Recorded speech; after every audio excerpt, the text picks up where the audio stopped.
Medio 11 April 2020. Tiba-tiba aku terbangun dari tidur malamku yang begitu nyenyak. Ya, nyenyak yang begitu hebat. Karena sesiang tadi aku terlalu lelah menghadapi wabah dengan masker yang membuatku agak sulit bernafas, disertai dengan cuci tangan berkali-kali. Sesiang tadi aku terjebak dalam ruangan pengap dan tak bersahabat. Tak boleh dekat dengan sejawat, tak boleh bersalaman, tak boleh berbincang jika jarak terlalu merapat, tak boleh memegang benda apapun terlalu lama. Lalu aku melihat botol di setiap depan pintu rumah. Ya, bertuliskan hand sanitizer, bergelantungan di tembok yang jenuh. Ya, jenuh terhadap kuman. Tembok yang lagi-lagi tak bisa kusentuh.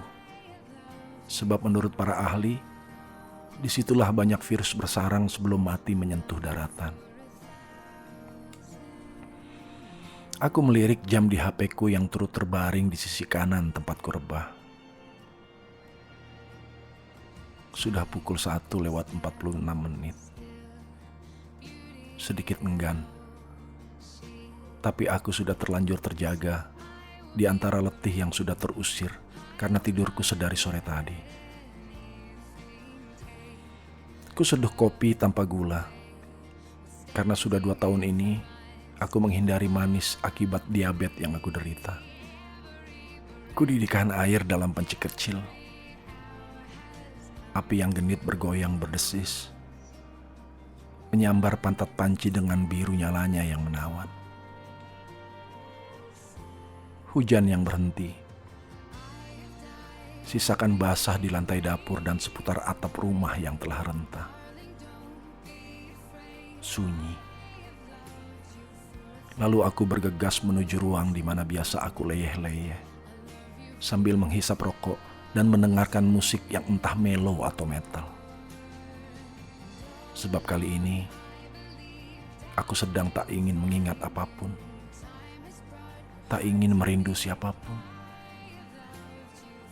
Aku hanya ingin duduk sambil memutar akal agar kejadian COVID-19 yang menimpa negeriku ini terasa masuk akal. Ku nyalakan televisi.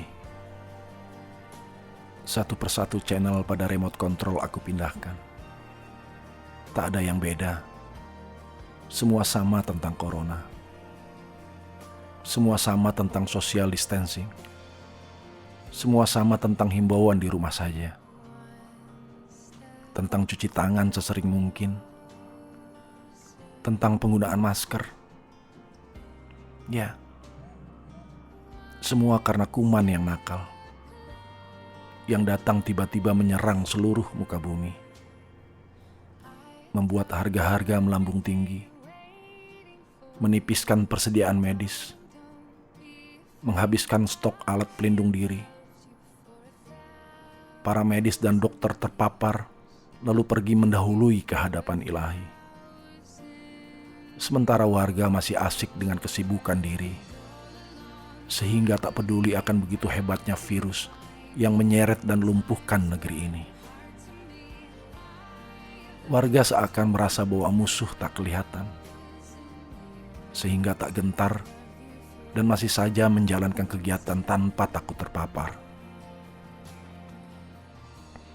Padahal para ahli di televisi tak bosan-bosan mengingatkan agar tetap di rumah sampai corona pergi dari Ibu Pertiwi. Tapi bagaimana lagi?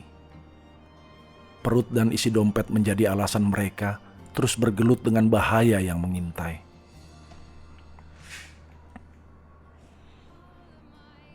Malam akhirnya larut.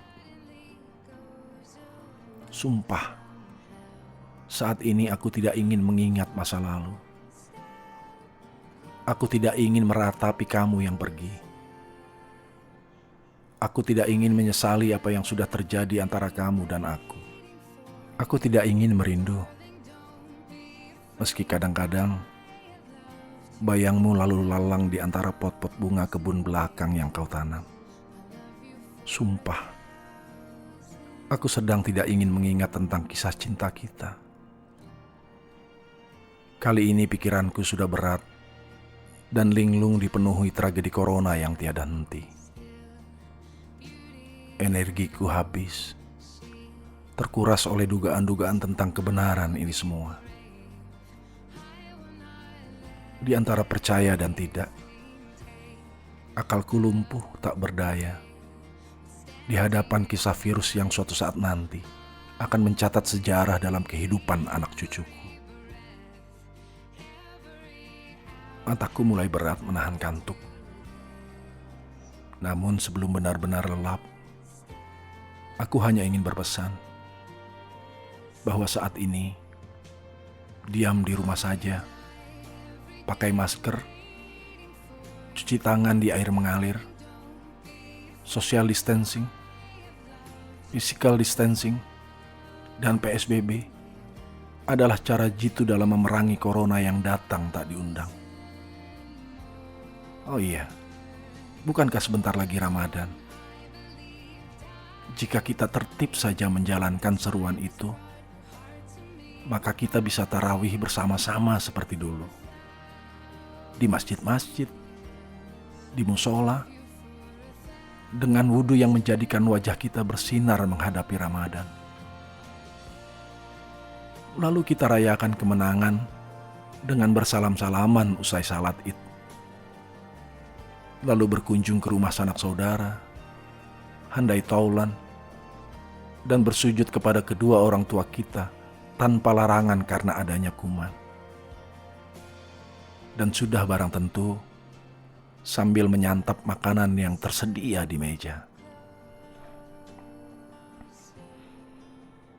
Jika itu akan terwujud, maka dari sekarang, aku pun menjaga kesehatanku dengan diam di rumah, cuci tangan, dan segala aturan yang diserukan oleh pemerintah. Itu semua demi kita dan negeri ini kembali menjadi sehat dan kuat. Lalu, kita mengucapkan, selamat tinggal Corona. Selamat tinggal COVID-19. Jangan datang lagi. Sudah cukup kehadiranmu memporak-porandakan sendi-sendi kehidupan manusia di muka bumi ini. Dan aku bersiap tidur. Maafkan jika aku tak sempat mengingat nostalgia kisah cinta dan asmara kita. Sebab corona sudah menghabiskan semua kekuatanku,